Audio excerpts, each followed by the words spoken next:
नमस्ते सभी को। आज हम आए हैं राजस्थान में प्रहलाद कुमार योगी जी की फार्म पे। यहाँ आके मुझे बड़ा प्रसन्न लग रहा है क्योंकि ऐसा लग रहा है कि साक्षात वृंदावन में आ गया हूँ। क्योंकि बरगद का एक बड़ा सा पेड़ है, उसके नीचे अपनी गाय पल रही है। यहाँ पे आप उनका छोटा सा फार्म देख सकते हैं। और इन साथ में इन्होंने एक बड़ा इंटरेस्टिंग चीज़ यहाँ पे की हुई है कि बायो कंपोस्टिंग का एक मॉडर्न टेक्निक भी इन्होंने अपने एक देसी फार्म पे लगाया हुआ है। तो इसको हम थोड़ा सा आज समझना चाहते थे इनसे कि किस तरह इन्होंने किया हुआ है। ये एनोरोबिक है, बिना हवा के जीवाणु इसमें है। तो इसमें जो जीवामृत बनता है वो जीवामृत एक साल तक खराब नहीं होता, इसीलिए इसे लगाने की आवश्यकता पड़ी। अच्छा, तो जैसे हम देसी तरीके से एक ड्रम लेके साइड में ये सारा जो ऑर्गेनिक बायो कंपोस्टिंग बनाते हैं उसको एरोबिक बोलते हैं। और ये जो सिस्टम आपने बनाया है ये एनारोबिक है। एनोरोबिक इसमें ऑक्सीजन की सहायता के बिना माइक्रो ऑर्गेनिज्म ग्रो होते हैं और ग्रो होके वो इसके अंदर जो भी मीथेन है, कार्बन डाइऑक्साइड है, अलग अलग ऑर्गेनिक एसिड्स है वो बनाते हैं, नाइट्रोजन, फॉस्फोरस, ये सारा कंपोस्टिंग में बनता है। तो ये अपन ने अहमदाबाद से खरीदा है संस्था के थ्रू। और इसमें जो जो मटेरियल लगता है, साधारण इसकी कॉस्ट क्या होगी? इसकी कॉस्ट लगभग 55-60 हज़ार रुपये लगता है कॉस्ट। तो सर्वप्रथम तो जैविक खेती या प्राकृतिक खेती करने के लिए अपने को गाय की आवश्यकता होती है। प्रथम प्राथमिकता तो गाय की है। गाय का भी ऐसा है कि देसी गाय होना चाहिए। तो अपने पास देसी गाय पहले से मौजूद थी, रख रखाव अपने पास था ही सही। तो वह देखते हुए अपन ने सोचा कि ये भी अच्छा हो जाएगा। तो यूनिट लाने के बाद अपन ने इसमें माल डाला है। और माल में इसमें ये 4000 लीटर की है। अच्छा, इसकी कैपेसिटी। तो 4000 लीटर की है तो इसमें अपन 3500 लीटर भर सकते हैं। अच्छा, यानी स्पेस रखना पड़ेगा क्योंकि इसमें गैस बनती है। बराबर। तो थोड़ा स्पेस रखना पड़ेगा आपको।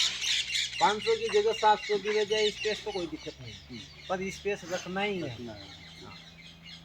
तो इसके लिए लगभग 120 केजी तो देसी गाय का ताज़ा गोबर लगेगा। 160 लीटर छाछ, 160 लीटर गौमूत्र, 80 केजी देसी वाला पुराना गुड़। और इसके साथ में इसमें चावल वाश लगता है। अब चावल वाश तो अपने यहाँ उपलब्ध होता नहीं है, तो इसलिए 20 से 25 किलो चावल को अच्छी तरह उबाल करके और उनको मिक्स कर लो ग्राइंड करके, और वह चावल वाश की जगह वह इसमें डल जाएगा।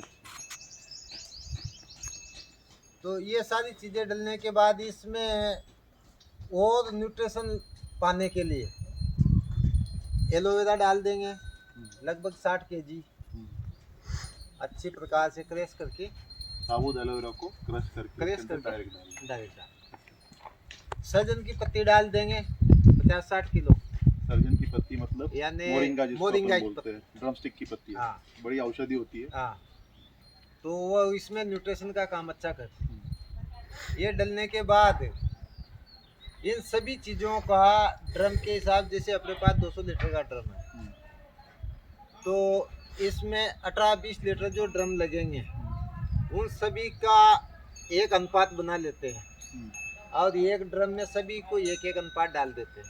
अच्छा, ताकि वो सभी को अपने को मिक्स करने की आवश्यकता नहीं, वो ड्रम के थ्रू मिक्स होकर ही जाएंगे। यदि एक एक चीज़ डालेंगे तो अलग अलग रहेगी।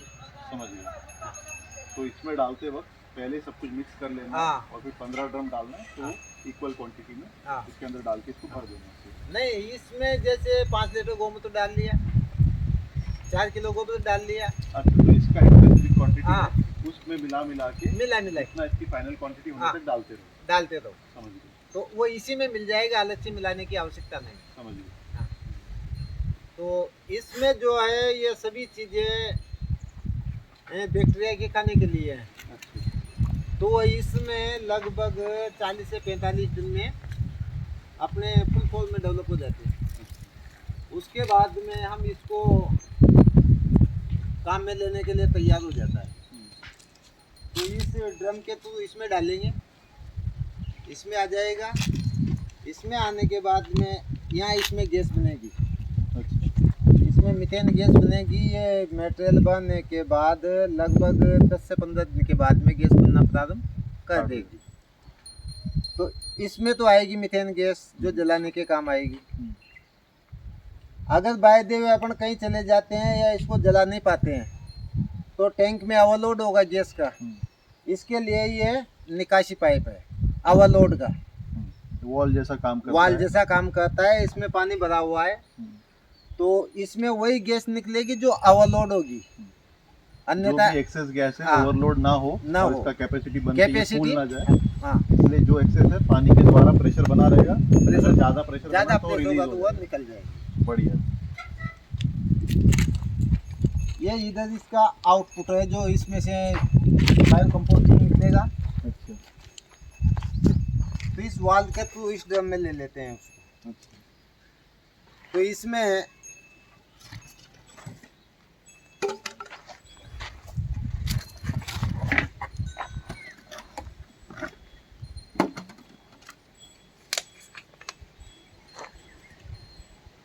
ये ऐसा माल निकलता है। ओके।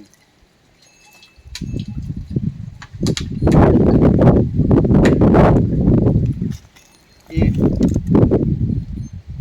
इसको न छानने की आवश्यकता है न कुछ करने की आवश्यकता है, डायरेक्ट निकालो, डायरेक्ट काम में लो। अंदर जो इनऑरेबिक कंपोस्टिंग हो रहा है लिक्विड में ही निकल पूरा लिक्विड में देख लो आप यहाँ आंखों के सामने।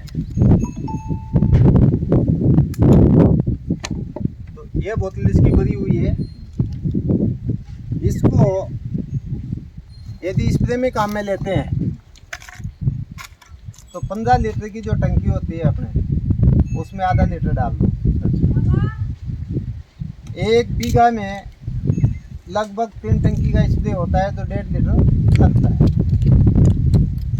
अगर इसका 3 बार भी स्प्रे किया जाता है तब भी यूरिया के 1 कट्टे के बराबर कॉस्ट आता है यदि स्प्रे किया जाता है। यदि नीचे देते हैं ज़मीन में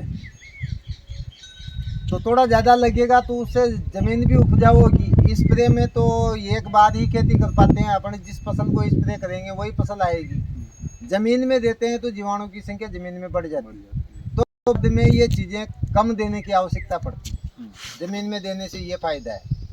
यदि प्रथम बाद में कम कॉस्ट में खेती करनी तो स्प्रे कर लो। अगर ज़मीन भी उपजाऊ बनानी आगे के लिए तो इसको ज़मीन में भी दो, उधर यूरिया डीएपी कम करते जाना। तो इसका रिजल्ट अपन ने लहसुन में लिया है। अच्छा। ग्रीनता है, फुलाव में अच्छा है, गेहूं में अच्छा रिजल्ट आया है। अभी 2-3 फसल में ही लिया है क्योंकि अपन ने दिसंबर में ही लगवाई थी तो एक 2 बार ही यूज में लिया है। अच्छा। यानी फुल फसल में जब से छोटी फसल होती है तब से इसको काम में नहीं लिया है अभी। अच्छा, तब से नहीं लिया है। हाँ। तो आपने इसको सीधा अगले स्टेज पे लिया हाँ, है, अगले व्यवसाय बन स्टेज गया। पे लिया है। तो आपने इसमें 2 बातें बताई जी, एक तो इसको तीनों फॉर्मेट में दिया दिया जाता जा सकता है, एक तो पानी के साथ आप इसको छोड़ दो आराम से, कोई दिक्कत या नहीं। फिर इसको आप स्प्रिंकल इरिगेशन कर दो, हाँ। आपका स्प्रेयर लेके ऊपर से स्प्रे कर बिल्कुल, दो, बिल्कुल। या फिर तीसरा इसको आप ड्रिप इरिगेशन में डाल ड्रिप के में पानी डाल के साथ मिला के फर्टिगेशन के थ्रू पौधों को पहुंचा दो। हम्म। और इसको वेजिटेटिव पार्ट पे भी स्प्रे कर सकते हैं, रूटिंग सिस्टम पे भी स्प्रे कर सकते बिल्कुल, किसी भी अवस्था में, फूल फल की अवस्था हो चाहे ग्रोथ के लिए आवश्यकता हो, किसी भी स्टेज पे इसे अपन स्प्रे कर सकते हैं। नुकसान 1% भी नहीं है और पेस्टिसाइड से अच्छा रिजल्ट आएगा। हैं। अच्छा। जैसे यूरिया का अपने ज़्यादा से ज़्यादा 10-12 दिन में रिजल्ट देना हो जो दे देता है, सही। जबकि ये लंबा प्रोसेस देगा। अच्छा। जैसे कि अभी कोई फसल 105 दिन में आ रही है, यदि इसको डालते हैं तो 1 हफ्ता ज़्यादा लेगी, यानी रुक अच्छा। करके पकेगी। तो उसमें चमक भी अच्छी होगी, फुलाव अच्छा होगा, ये क्वालिटी होती है। मतलब आपका कहना है कि अगर किसी फसल का समय 90 दिन का है 90 दिन तो ये 95-100 दिन ले सकती है, ले सकती पर ये स्टार्टिंग में जो हाँ। फसल जल्दी पक जाती है हाँ, उसके जगह पे ये वेजिटेटिव ग्रोथ के लिए ज्यादा समय लेगा, ज्यादा समय, अच्छी वेजिटेटिव ग्रोथ होगी तो हाँ। फल अच्छा पकड़ेगा, फूल अच्छा फूल पकड़ेगा अच्छा और उसका साइज भी अच्छा है। साइज भी, आगे जाके जो फ्लावरिंग वाला या फिर फ्रूटिंग वाला स्टेज आता है हाँ उसमें भी ये फल का साइज बढ़ाता है, साइज विगर बढ़ाता है, विगर बढ़ा, और फिर जो फसल का समय अगर 5-10 दिन बढ़ भी गया बढ़ जाए, फिर भी हार्वेस्टिंग अच्छी होगी। हार्वेस्टिंग। अच्छा, और ये ऑल इन वन है, सब में लेते ऑल इन वन, पेड़ पौधों से सब्जी में, अपनी खेती में, सब चीज में इसको यूज में लेते हैं। पर ये आता है फर्टिलाइजर की कैटेगरी में। हम फर्टिलाइजर फिलहाल बात कर रहे हैं बायो कंपोस्टिंग की, फर्टिलाइजर की। बायो कंपोस्टिंग में भी 2 तरीके होते हैं, एक तो फर्टिलाइजर और एक तो पेस्टिसाइड। इसमें आपने 2-3 चीज़ें हमको कैमरा के बाहर भी बताई थी कि इसमें आप एक तो 2-3 पौधे ऐसे जो डाल नहीं सकते क्योंकि ये फर्टिलाइजर में आते हैं। जी, तो वो कौन से है? जैसे नीम है, हम्म, नीम के अलावा जैसे अरंडी है, एरंडी है। हाँ, पपीता के पत्ते हैं। हम्म, तो ये ऐसी चीजें हैं कि इसको अपन जैविक में कीटनाशक में उपयोग में करते हैं, बराबर। यानी कि ये अपने बैक्टीरिया को मारने का काम करेगा। जैसे नीम अस्त्र हुआ, हाँ, दशामृत हुआ, हाँ, 10 परनिया हुआ, 10 पर्णी हुआ, इसमें सब में जो पौधे जाते हैं वो हाँ, इसमें नहीं जा सकते वो इसमें नहीं जाता। क्योंकि वो घातक हो सकते हैं प्लांट के ग्रोथ के हाँ, लिए। पर वो इंसेक्टिसाइड पेस्टिसाइड की तरह यूज कर सकते हैं। वो उसमें कर सकते हैं। जैसे स्प्रे इसका किया है जीवामृत का, तो 4 दिन निकाल के उसका स्प्रे कर सकते हैं, 7 में नहीं कर सकते। 7 में नहीं कर सकते। और इस कंपोस्टिंग पिट में, इस कंपोस्टिंग बैग में वो सारे पौधे जाएंगे नहीं जाएंगे। तो इस तरफ आपने गेहूं भी लगाया हुआ है, मैं देख रहा हाँ, हूँ। गेहूँ लगाया है। तो इसको तो देख लेते हैं। इसमें आपने इस बायो कंपोस्टिंग का इस्तेमाल किया है जी। अब ये कितने दिन की जाती है? ये फसल है, क्या नाम से, ये दीपावली के नंबर के लास्ट वीक में बोएगा ये। तो ये देख लो, लगभग 120 के आसपास अब गेहूं हम होने को खड़े है, मार्च 20-21 तारीख को। 20-21 तारीख में, यानी 110 दिन के आसपास की फसल है। फसल है। जबकि अपने गांव में जितने भी लोगों ने इस फसल के साथ में गेहूं निकाले हैं, कहीं भी देख लेना कि सब गेहूं कटे हुए हैं। मैं अभी देखते हुए आया हूँ, हाँ, सब कटे हुए हैं। आगे भी दिख रहा है, वहाँ हाँ, पे सामने दिख रहा है ये कटा हुआ सामने है। वाले गेहूं साथ में कटे हुए हैं, और ये गेहूं भी खड़े हैं क्योंकि इनमें नमी है, इसलिए कटवा रहे हैं। अच्छा, हाँ, नमी है, पूरा पौधा नहीं सूखा है। ये देखो नीचे से ये हरा हुआ है, ये ऊपर तक सूखा हुआ नजर आ रहा है, पर ये बीच में से नीचे से नहीं सूखा है। इसको रोक रखा है, अभी ये 2-4 दिन और निकालेंगे, तो यानी कि 10-12 दिन का अंतर आता है उसमें, और इसीलिए इसका एवरेज बनता है। अच्छा, तो जो आपकी पर लैंड प्रोडक्टिविटी आती है वो भी ज़्यादा आती है। हाँ, और एक चीज़ इंटरेस्टिंग आप बता रहे थे हमको कि जैसे अभी इस गेहूं का रेट मार्केट में चल रहा है 2200 रुपया। हाँ, पर आपने, आपके लोगों, आपका फार्म पहले से बुक ऐसा सुन रहे हैं कि लोग 3500 में आपका फार्म बुक कर चुके हैं रेट। ये गेहूं के लिए, जैसे मैं आज से पहले से खेती कर रहा था जैविक, तो लोगों को पता है कि योगी जी जैविक खेती करते हैं, तो जब विजिट के लिए यहाँ आते हैं या कोई पर्चे यहाँ आते हैं, तो कभी कभी यहाँ का जो खाना खाते हैं तो उसका स्वाद देख करके उन लोगों ने डिमांड की है कि मैं भी ये गेहूँ दो। तो उन्होंने बताया कि रेट तो ये 500 रुपये पर कुंटल के हिसाब से, ये जो गेहूँ लगे हुए हैं इनमें से 10 क्विंटल गेहूँ 3 आदमियों के, 4-4 कुंटल तो 2 आदमियों के हैं और 1 आदमी के 2 कुंटल है। अच्छा, अब चौथी जो डिमांड आ रही है, गेहूँ निकलने के बाद अपने घर के बाद में जो बचेंगे वो दे सकते हैं, अन्यथा डिमांड नहीं ले सकते। अच्छा। तो मतलब आपका मार्केटिंग पहले ही हो चुका है। हाँ, मार्केटिंग प्रोडक्ट बिक चुका है हाँ, खड़े खड़े। खड़े। तो प्रहलाद जी, आपने अभी इतनी खूबसूरत चीज़ बताई कि सिर्फ आप उगा नहीं रहे, तो आपका मार्केट भी हो गया और आपका बिक भी रहा है खुद से। जी, तो वही है इशू किसानों का, अपने यहाँ पे नहीं सारे भारत में, हाँ। कि हम कर तो लेंगे किसानी, हमारा बिक नहीं पा रहा है। देखो, उसमें सबसे बड़ी एक ही दिक्कत है और कुछ भी नहीं, ग्राहक के साथ धोखाधड़ी होती है। जो बीच के बिचौले हैं, यदि ग्राहक से सीधा संबंध करते हैं, सीधा टच में आता है, ग्राहक अपन से आता है, अपन पैदा कर रहे हैं, ग्राहक को लेना है, तो सीधा संपर्क होना चाहिए। सही बात। अब वह तो ग्राहक की भी जिम्मेदारी बनती है और किसान की भी बनती बनती है ना। तो ये प्रयास तो कौन करेगा, दोनों को करना पड़ेगा। क्योंकि ग्राहकों को भी ये अनुभव आ चुका रहता है जी कि हम भरोसा तो कर लेते हैं, हाँ। पर पहली बार माल अच्छा आ जाता है, अगली बार कभी कभी किसान से भी गलती हो जाती है, किसान भी कभी कभी सब स्टैंडर्ड माल भेज देता है। तो इसमें क्या है कि पैसों के चक्कर में लोग धोखाधड़ी करते हैं। बराबर। एक बार गलत माल देने के बाद एक बार पैसा कमा लिया, दूसरे बार गलत दे दिया, उसका लिंक टूट जाता है। उसके साथ ऐसा मत करो, दो पैसे बढ़ा करके ले रहे हैं तो माल अच्छा दो, ताकि वो दो ग्राहक अपने आप अपने साथ में लेकर के आएगा। और यदि एक के साथ कुछ होता है तो जो अपने पास जो पहले के 5 ग्राहक थे वो भी टूट गए। तो ये बड़ी खूबसूरत बात कही आपने।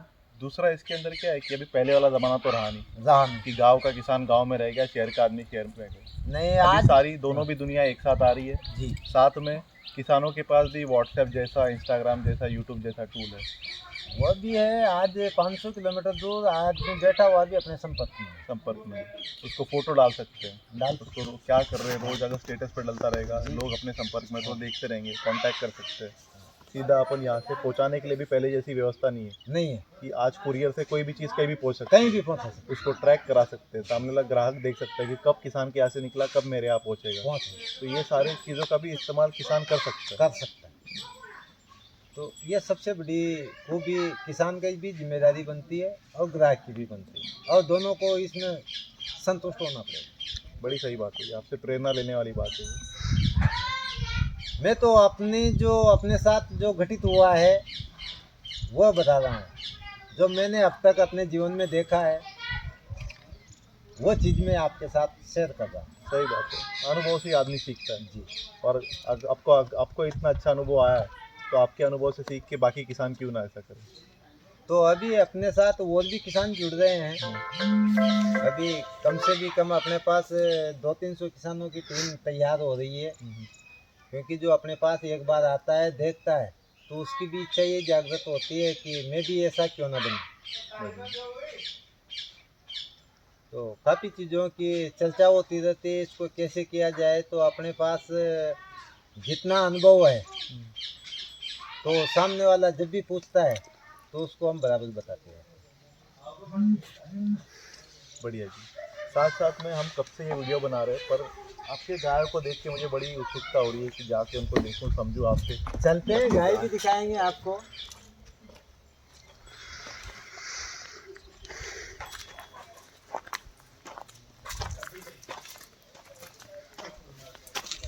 ये छोटा बकरा है। हाँ। ये कौन सी गाय का है? ये इसी का है। यहाँ से शुरू होते ही ये पहली गाय है अपनी। ये पहली बार जाएगी। अच्छा, पहली बार। अच्छा, तो ये ऑलरेडी प्रेग्नेंट है? प्रेग्नेंट है, ये भी 2-4 दिन में बच्चा देने वाली है। तो लोग कहते हैं कि गाय लात मारती है, ऐसा करती है। गाय कुछ नहीं करती, क्योंकि गाय को भी एक भावना होती है उसके साथ कैसा अपने को व्यवहार करना है, तो वो अपने आप कुछ भी नहीं करेगी। सही बात। नहीं तो देखने में जो भी कहेंगे वो ऐसे ही नस्ल कौन सी है ये ताल पात्र में है। ये गाय है, पैर वेर बांधने की किसी में भी आवश्यकता नहीं है, वैसे ही दूध निकलवा। ये गिर की बछड़ी है, हो गया वो। ये अभी ब्याही नहीं है, बछड़ी है।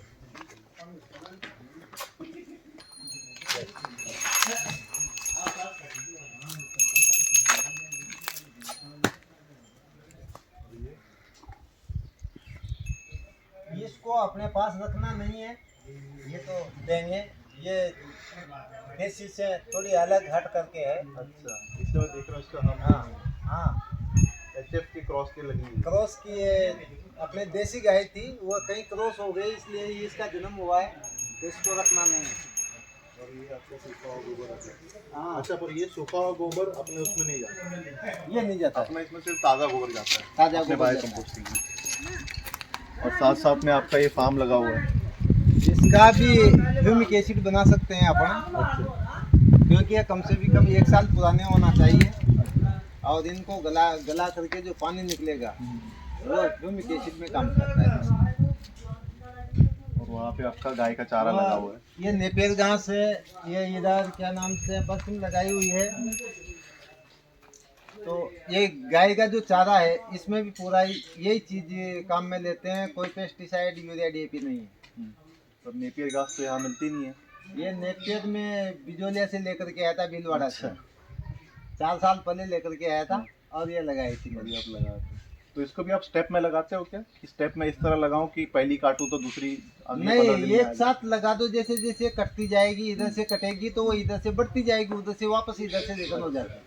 कोई वो नहीं है। ये 6 साल तक चलती है एक बार लगाने के बाद। अच्छा। हाँ, 6 साल तक बीज लगाने की आवश्यकता नहीं है। बस कटाई करते हो। कटाई करते रहो और ये दे दो इसमें। और वहाँ आपका एक छोटा सा फलों का बाग लगा हुआ है।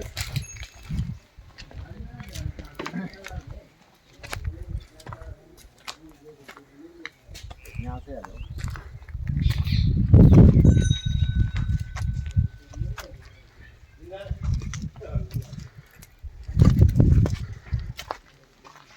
इसमें आपने क्या क्या लगाया हुआ है?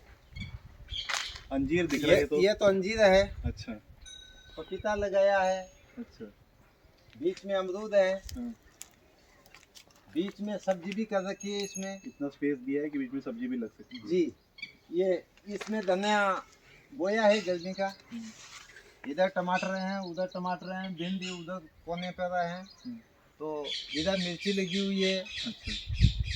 तो लगभग सब्जी सभी हो जाती है। सब्जी हो जाती है। केले भी है। केले भी है, केले के भी 2-3 तरह के हैं। और ये खीरा ककड़ी लगाई है। यानी हर जगह थोड़ी से थोड़ी जगह भी काम में आ रही है। अच्छा। तो इसको बहुस्तरीय खेती बोल सकते हैं अपन। बिल्कुल। जैसे आपने कोनों पे बड़े हाँ अंजीर के पौधे लगा दिए। हाँ बीच में पपीता है। हाँ। पपीता को स्पेस देके आपने जी। ये लगाया है। हाँ, हाँ। जब तक पपीते की खेती आएगी। अभी तो खेती आ रही है नीचे सब्जी की। सब्जी के बाद में पपीता आ जाएगा, पपीता के बाद में फिर अमरूद चालू हो अमरूद जाएगा। चालू हो जाएगा। तो इस प्रकार से जगह कोई खाली नहीं है। और उस तरफ आपने मिर्ची और टमाटर लगाए हुए हैं। जी, छोटा सा यहाँ सोलार का लगभग भी सभी setup है। पौधे लगा रखे हैं। ये बिल्लू का। अच्छा, बेल का। हाँ। अच्छा, ये तो मेरे को बहुत पसंद है। मैं कभी यहाँ जाता हूँ हाँ। जैसलमेर, हाँ तो मैं लेके जाता हूँ वहाँ से बेल के पौधे। हाँ वो फल भी बड़ा पसंद है। हाँ और ये फल का जो बच जाता है हाँ बुरादा, हाँ। उससे मैं अपने घर पे भी बायो कंपोस्ट बनाता हूँ। बायो कंपोस्ट भी बनाओ, इससे क्या नाम से लिक्विड फर्टिलाइजर बना सकते हाँ। और इसकी खुशबू भी बड़ी अच्छी आती है हैं। बेल ये के फल तो की। बहुत ताकतवर चीज है, दवा में सब में काम करता है। इधर बीज के लिए नेपियर लगाई हुई है। अच्छा। ये बीज के लिए है, वो जानवर खाने के लिए है, जैसे किसी को बीज लेना है। तो टोटल कितना बीघा जमीन है आपकी? अपने पास यहाँ पर 4 बीघा जमीन है। 4 बीघा। तो यार राजस्थान में 1 बीघा कितना होता है? 1 बीघा 16 आरी का होता है। 16 आरी का। हाँ मतलब 30-40 आरी मतलब 1 एकड़ होता है, बराबर? ना, हाँ 1 एकड़। 1 एकड़ होता है, तो ये आधा एकड़ के करीब।